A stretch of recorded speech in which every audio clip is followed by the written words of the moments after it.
Hello. Hey, how are you doing today, Mikey?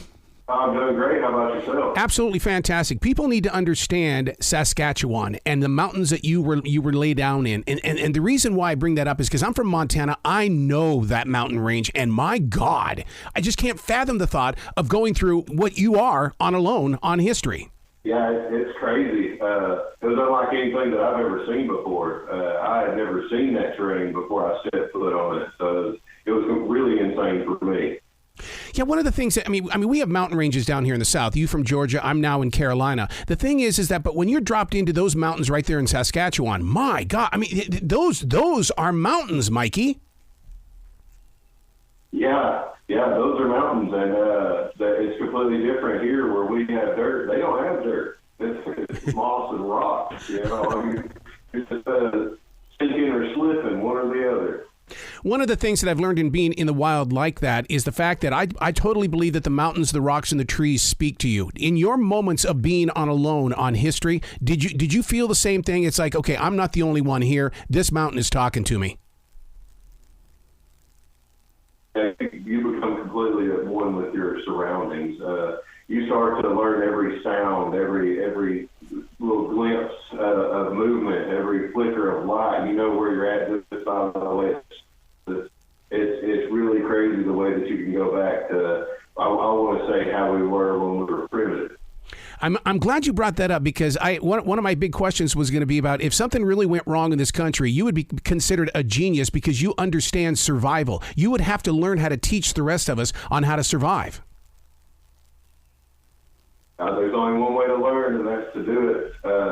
You have to actually, put your hands on it. You have to go around and see the plant and feel the plant and track the animal and look at the prints and sign and it's just being able to get your hands dirty while you can learn.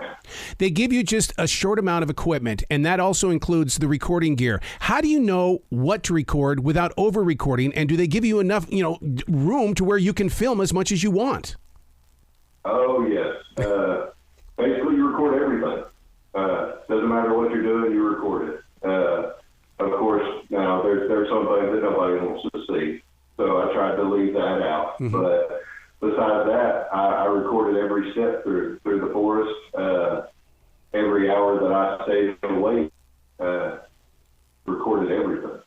You can't over-record. I get that. When you're in the mountains in Saskatchewan, yeah. I mean, those aren't pruned trees. That's not something you buy at a Home Depot. How do you find yourself moving through those trees? Because, I mean, on the other side of that rock could be that big old black bear. Oh, yeah. You have to have your wits about you. You're constantly scanning your area. Every step you take, you want to make sure that it's a deliberate step. Yeah.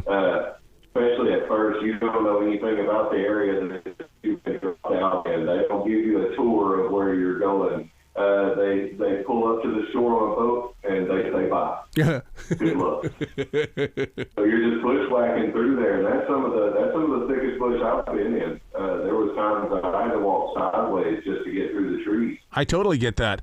So how important is the sense of smell? Because I know that when I go through my own forest here in Carolina, when it's dark outside, my nose is the guide.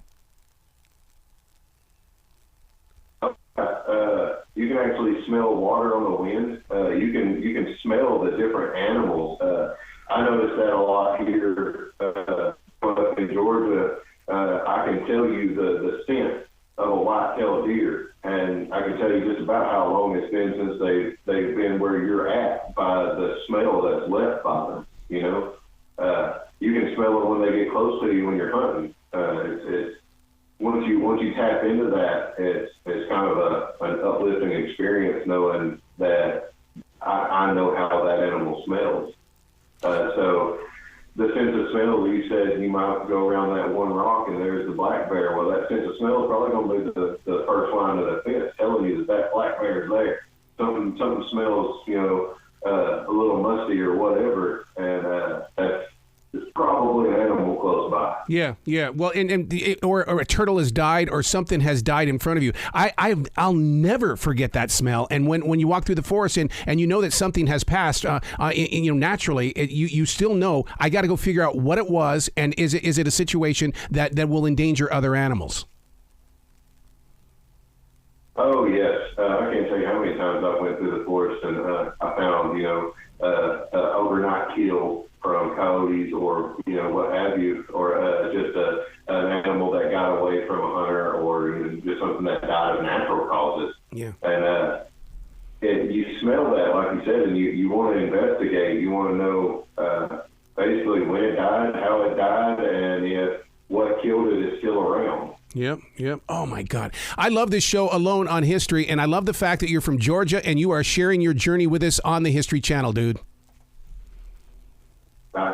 I love it, too. I can't wait to see the season, to see the episodes, and see how everybody, all the differences and all the skills that they have and how they pit it against nature, and see how everybody, portrays themselves. Yeah. Please come back to this show anytime in the future. The door is always going to be open for you, dude. I hope so. I would love to do something like this again if the opportunity ever occurred in the future. We'll go do the Appalachian Trail together. Hey, that would be awesome. We have the Pinoti here, and I've been on the Pinoti quite extensively from childhood on into adulthood. Wow. Well, you be brilliant today, okay, guy?